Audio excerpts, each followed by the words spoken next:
111 Replay. Katta-yu kichik kino ixlosmandlari uchun birdek qiziqarli bo'lgan jarayon bu albatta dublyajdir. Bugun Replay platformasi bilan hamkorlikda ishlovchi Record Sound dublyaj studiyasiga tashrif buyurdik va dublyaj aktyori, O'zbekistonda xizmat ko'rsatgan artist Behzod Muhammad Karimov bilan birgalikda kichik suhbat amalga oshiramiz.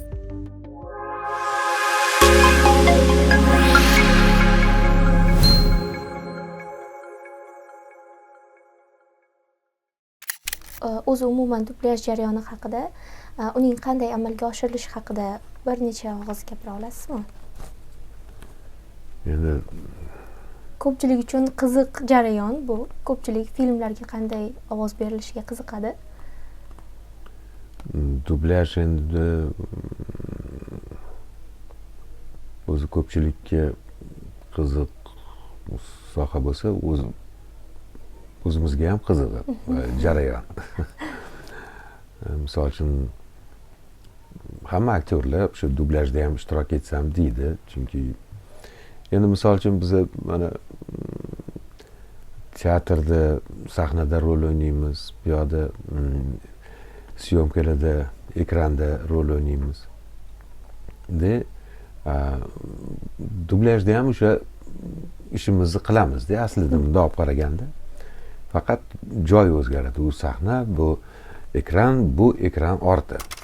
Taltis. Azobdan qutqarish. Siz uchun qiyinlik darajasida rol ijro etish murakkabroqmi yoki ovozlashtirish jarayonimi? Ovozlashtirish baribir murakkabroq. Chunki misol uchun sahnada bo'ladigan bo'lsa, sahnada, ekranda yoki syomka jarayonida biz o'sha tayyorlab, nima deydi, yodlab olgan rolimizni xohlaganimiz shunday chiqib, hech narsani o'ylamasdan faqat o'sha holatni o'ylab o'ynab beraveramiz. Bu yerda o'sha nima deydi, sahnadagi, ekrandagi ishdan tashqari, ya'ni o'sha holatni qilib berishdan tashqari texnik tomonlari bor. O'sha demak, ekrandagi personajni labiga tushish, to'g'ri kelish, nima deydi, ham o'sha labiga to'g'ri kelish kerak, ham holatimiz joyida bo'lish kerak, ham tekstdan adashib qoqilib qolmasligimiz kerak. 3 ta narsa turadi deb aytdi. Bir vaqtda amalga oshiradi. Bir vaqtda. Ha, o'ylab qarasa bunisi ham to'g'ri. Mantiqli tuyuldi. Hazillashyapman. Hazil qilish qo'limdan kelmagani juda noo'rin bo'ldi. Shu kam edi, to'g'rimi? Shu kam edi o'zi. Oddiy bir o'qiganda ham odam qoqilib qoladi-yu, misol uchun. Endi bu yerda ham ekranga qarab turibsiz, labiga ham holatni berib turibsiz-da, hamma yerda tekstdan adashib ketmasligi kerak. 3 ta narsani kontrol qilish kerak. Bir paytda. Ha, men shu haqida ham sen bilan gaplashmoqchi edim. Ha, olmoslarni politsiyaga olib borishingiz kerak. Seni yaxshi bilaman. Atayin taqiqlangan ishlarni qiladigan qizmasan. Olmoslarni birinchi topgan paytingiz uni meros deb o'ylagansiz. O'shaning uchun dublyaj jarayoni haligi nima deydi, konsentratsiya talab qiladi-da. Haligi sfokusirованный bo'lish kerak odam. Haligi nima deydi, bizda diqqat jam bo'lish kerak, diqqat jam bo'lish kerak, juda hushyor, sergey bo'lish kerak. Ham uni ham buni kontrol qilish uchun endi tajriba ham kerak, albatta tajriba kerak. Bu o'sha ko'proq energiyani talab qiladi demoqchiman. To'g'ri. Misol uchun sahnadagi rolim allaqachon tayyor bo'lgan rolim bo'ladi. Misol uchun repetitsiya jarayonlarida bu miyamga ham, yuragimga ham singib bo'lgan. Misol uchun o'sha ekranda ham shu qayta repetitsiyalar qilib, singdirib olib chiqqanimizda yengil ijro etamiz. Bu yerda o'sha nima deydi, tezkor hozir bo'lib ketgan dublyaj. Shartta qo'limizga tekst olamiz, boshlab ketamiz. Tezlik talab qiladi. Ha, o'sha nima deydi? Juda nima deydi? Fikr jamlangan, hech bir narsa xalaqit bermasligi kerak. Xayolimiz mana shu 3 ta narsani kontrol qilib turish kerak. Shu tomondan qiyin. Rahmat. Bilamizki, dublyaj jarayoni sizga yangilik emas. Ko'p yillardan beri katta tajribaga egasiz va juda ko'plab loyihalarda sizni ovozingizni tinglaganmiz. Siz agar o'zingizni fikringiz bo'yicha shu paytgacha ovoz bergan filmlaringiz, kinofilmlaringiz ichida qalbingizga eng yaqini va tomoshabinlarga qo'rqmasdan tavsiya qila oladiganingiz qaysi deb o'ylaysiz? Men endi bu savolingizga javobim menda juda ko'pda endi haligi filmlar. Sermahsul ijod. Endi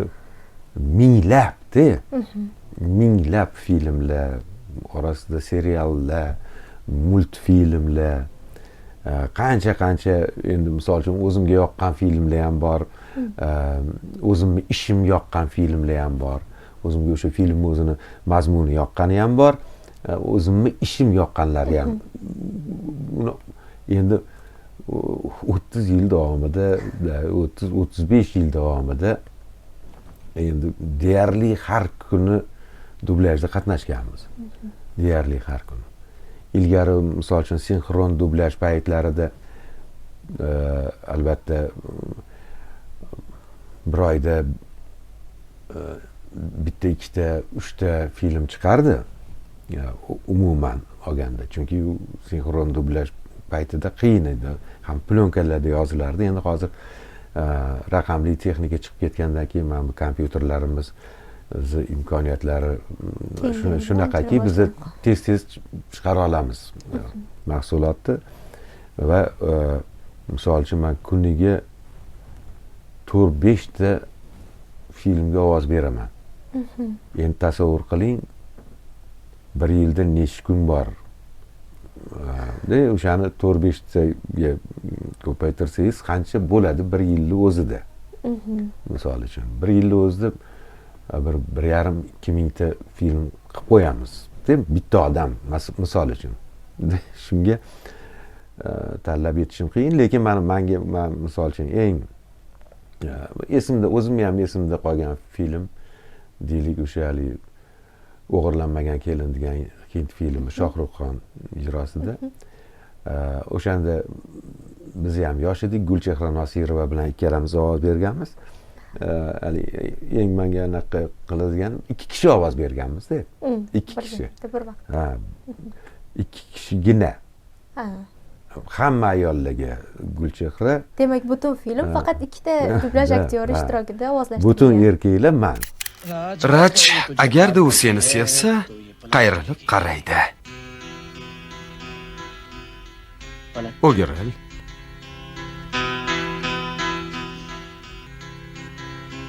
O'giril.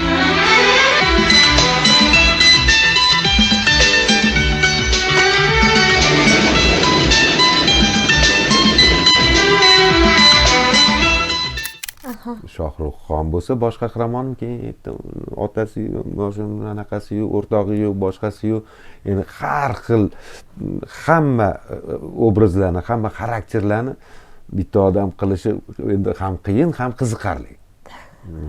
Shu bilan birga o'sha Gulchehra Nosirova ham hamma ayollarda yosh qiz ham bor, qari kampir ham bor, kichkina qizcha ham bor. Hammasini misol uchun Gulchehra Nosirova. Oyim aytardilar, bizni yerimiz qudratli kuchga ega deb. Xavotirlanmang, hozir tuzaladi. Uni qaysi hayvon otdi? Hammasini bizga endi ham o'zi filmni o'zi ham yaxshi film, qiziqarli film edi. Endi Shohruxxon, Hind yulduzi, bizning xalqimizdan yaxshi ko'radigan aktyor. Filmni o'zi ham yengil melodrama,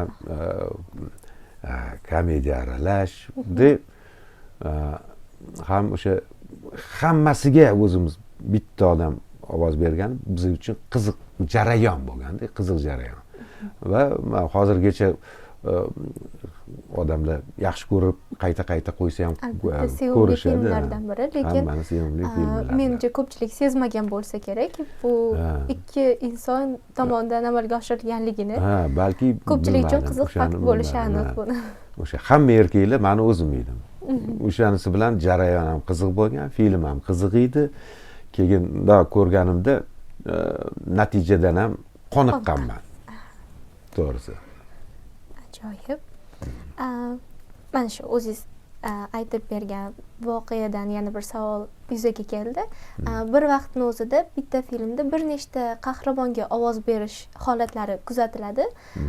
Mana shu bir nechta o'zingiz tomonidan ovozlashtirilayotgan qahramonlarning o'zaro suhbat jarayonini dublyaj qilish jarayoni qanaqa bo'ladi? Mana shu dublyajimizni o'sha qiyin joylaridan yana biri.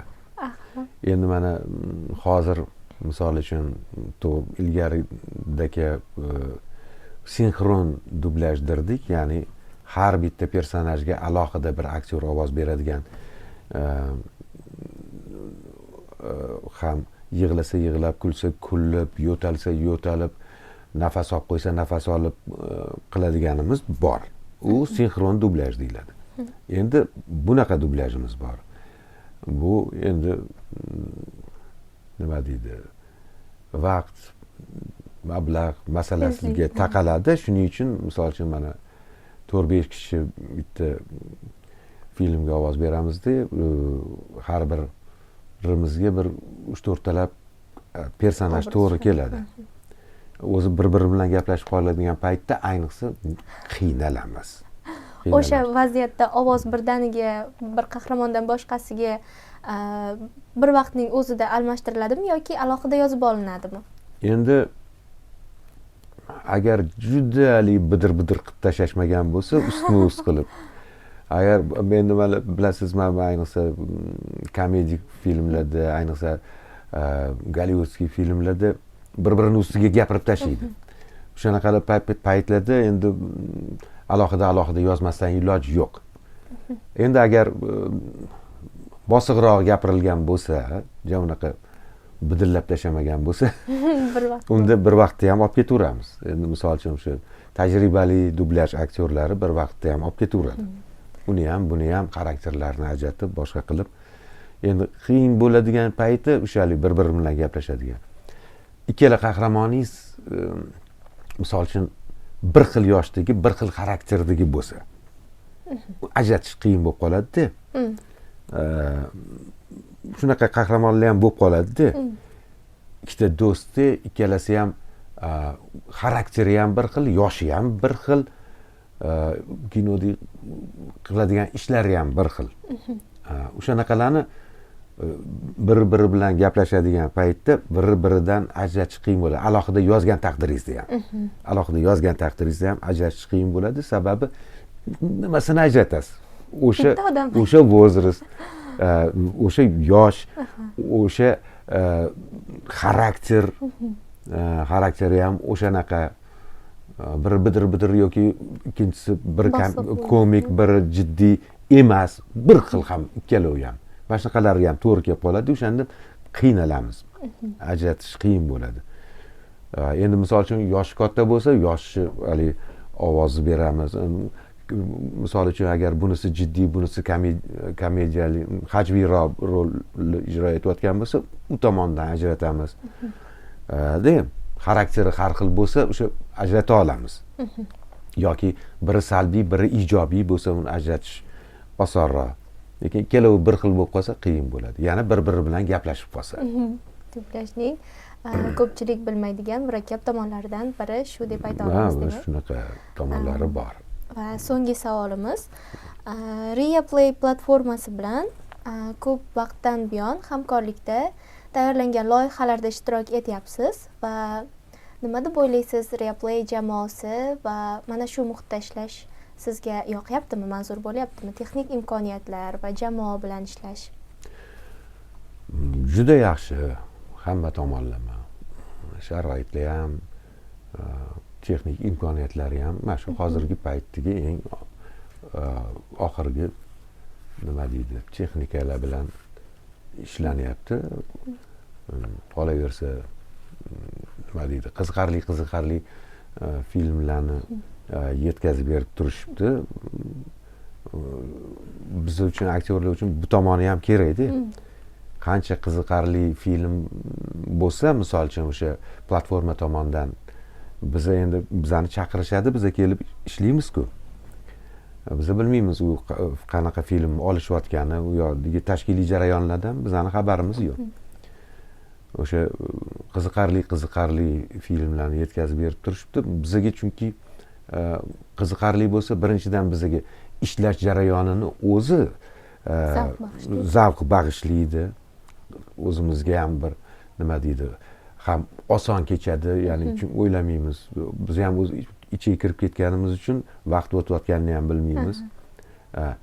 Ikkinchidan u albatta biza shuncha ishlaganimizdan keyin, shuncha vaqtimiz, energiyamizni ketkazganimizdan keyin tomoshabin ko'rsin deymiz.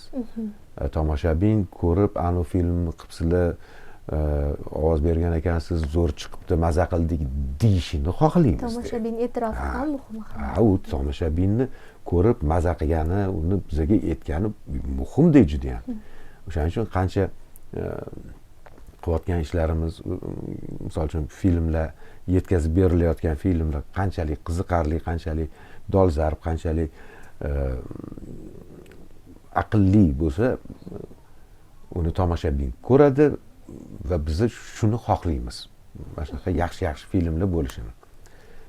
Chunki zerikarli film bo'lib qolsa, o'zimiz ham zerikib, zo'rg'a ishlaymiz, qachon tugarkan deb, tomoshabin ham uni ko'rib, bir ikkita seriyasini ko'rib keyin ko'rmay qo'ya qoladi-da, hech kim gapirmaydi ham.